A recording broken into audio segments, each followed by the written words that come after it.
I have told you of how there was once a king of all the island of Britain, by the name of King Llŷdd, and he was a good king and a noble king. But in his time, Britain was troubled. Britain was afflicted. Britain was brought low by 3 great plagues. I have told you of the first of these, the Coraniaid, who would take your words and twist them out of all recognition, fomenting distrust all around the realm. The second of the 3 great plagues was a scream, a howling wail, a bone-shaking moan that would erupt above the hearth of every single home in the island of Britain, every May Eve. And this groaning, curdling, wailing scream was so dissonant and dangerous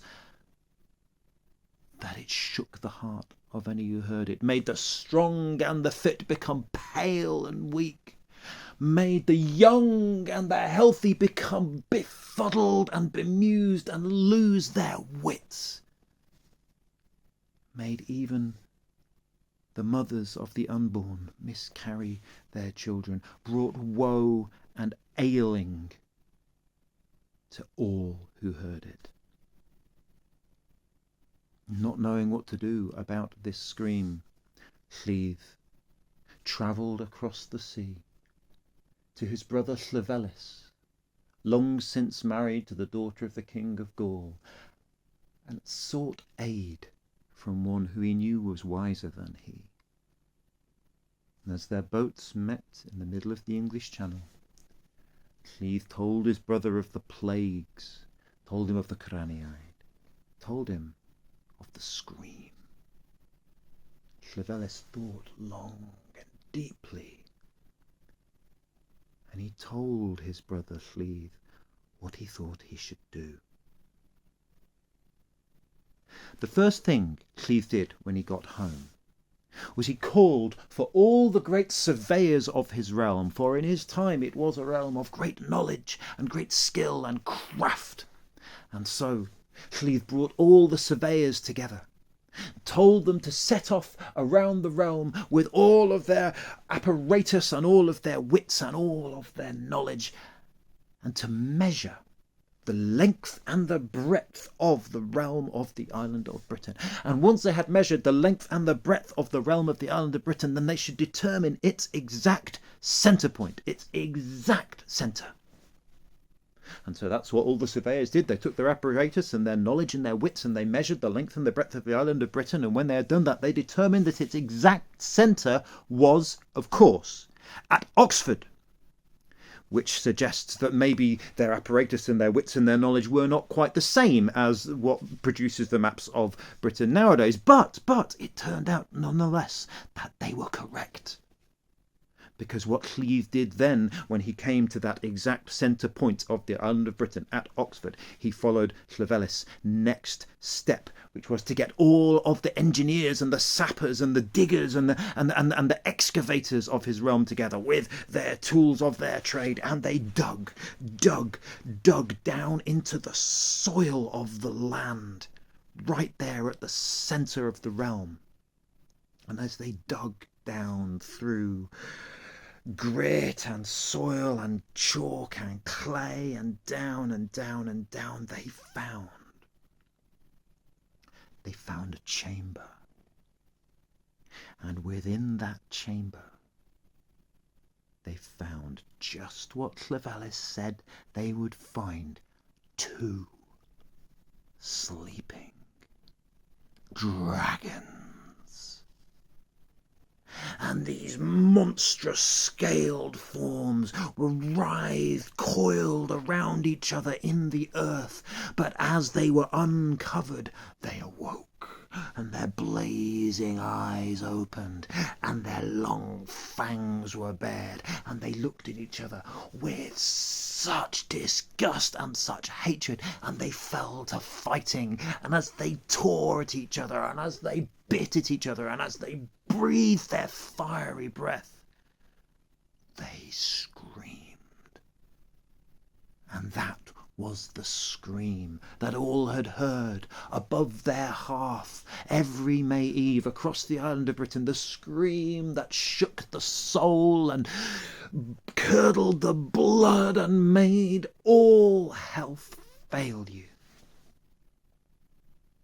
And as the sappers and the engineers and the diggers and the excavators heard this scream, they collapsed to the ground and they watched as the two dragons took off into the air, uncovered now, no more just bound beneath the earth, but flying above the realm, belching flame and scratching and scything at each other and screaming all the while.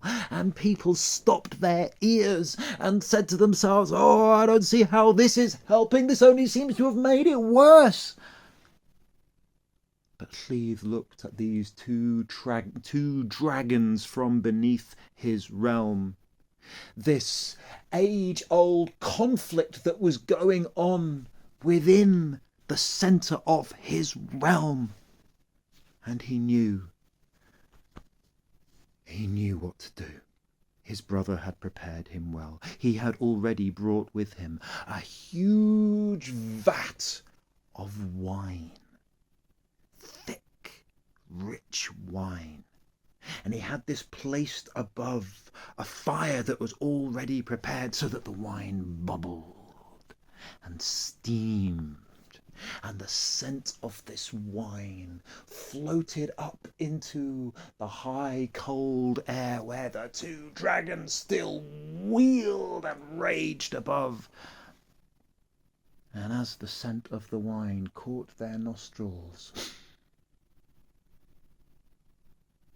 they settled lower in the air. They circled more softly now. They no longer had eyes only for fighting and for hatred. And they began to fall asleep as they descended from out of the air. And as they fell asleep, they shrank in size. No longer great writhing lizard-like beings. No, they became small and round and cuddled up like pigs.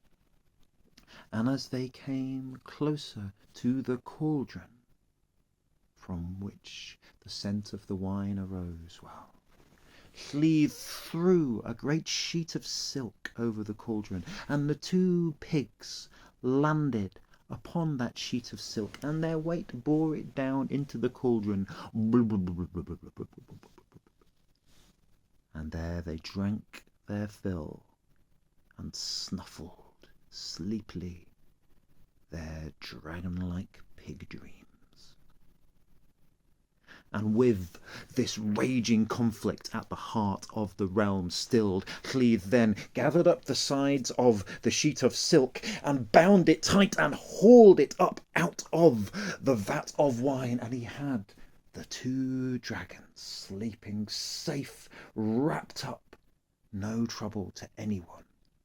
And on the words of his brother's wisdom, he took this bundle of sleeping power to one of the furthest, one of the most remote, one of the most inaccessible corners of the realm of the island of Britain, to the mountains of North Wales, where, not far from Snowdon, Wyddfa, the tallest mountain there of them all, in a great green valley surrounded by high hills, he came to a rounded peak that overlooked the course of the river. And once more he had his sappers, engineers, diggers, excavators take their tools and break the earth and down into the stone of the mountains themselves. And there he laid the two sleeping dragons. dream. And their rage, their age-old conflict, was stilled, was wrapped away, somewhere off on the edges of the realm. But for Llŷd and all the people in Britain at his time, the second great plague of the island of Britain had been put to rest.